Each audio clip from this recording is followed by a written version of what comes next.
Oh, hello. Welcome to Gray Matters, where matters of the brain and brain injury matter to us and matter to you.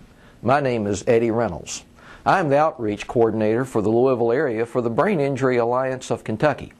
It's our goal to, during this time, to highlight areas of interest to you, to give you some helps to cope with brain injury. Perhaps you are a survivor of a brain injury, or maybe you're a spouse, or a parent or child of someone who has a brain injury, or hopefully you're a friend or a relative or an employer or a teacher of someone who has a brain injury. As you may know or may remember that most brain injuries, especially traumatic brain injuries, end up in the hospital. And one of the most frightening and terrifying moments of anyone's life is when you're sitting beside the loved one not knowing if they will live or die. And you look at them, if they have tubes running everywhere, and in some cases part of the skull has had to be removed. And it's a very traumatic experience for those who witness it, as well as for the person who has the brain injury. But a few months later, you will come back looking as good as new. And everyone will be glad to see you, but they will notice that you're slightly different. Or maybe you've welcomed that person home and realize that they're just a little different than they used to be. Do you realize that 90% of the people, most of the people who have brain injury lose 90% of their friends within 6 months of their brain injury? They just don't come around anymore. 75% of people who return to work after brain injury without supports lose their jobs. Marriages end in divorce quite frequently because people aren't able to adjust to all the changes that come from brain injury. Now, while many changes are large, a lot of the changes are slow. They may be changes in short-term memory loss. Oh, you can remember 20 years ago, but 20 minutes is a different story. Or maybe it takes you longer to think of what to say, how to act. And during that time, you lose concentration. And you have trouble getting things organized and put together.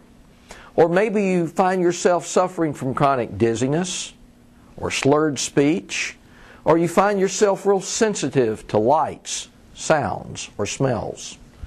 Or maybe your difficulties are more emotional. Maybe you find yourself crying for almost no reason at all. Or you find yourself constantly depressed or quickly angry. Or you always talk and are known for excess talking. And these little problems can cause big problems in your family relationships, in your social relationships, and your work and school relationships. So let us share some tips for you that we think will help you as you seek to cope with the short term, with these small changes that make a big difference in your life. One thing you want to do is you want to be sure to write it down. Using a planner, a notebook, be sure to write down the things that you're supposed to do. Write down the conversations. The thing that you're supposed to remember, be sure that you write it down. And then you also want to be sure to use a checklist.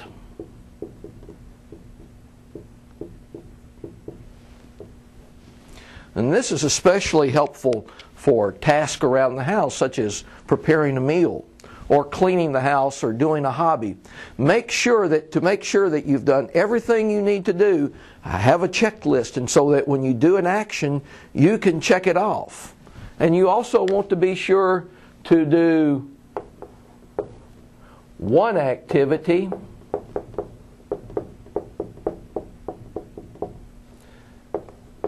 at a time. Break down the job. You don't have to do everything at once.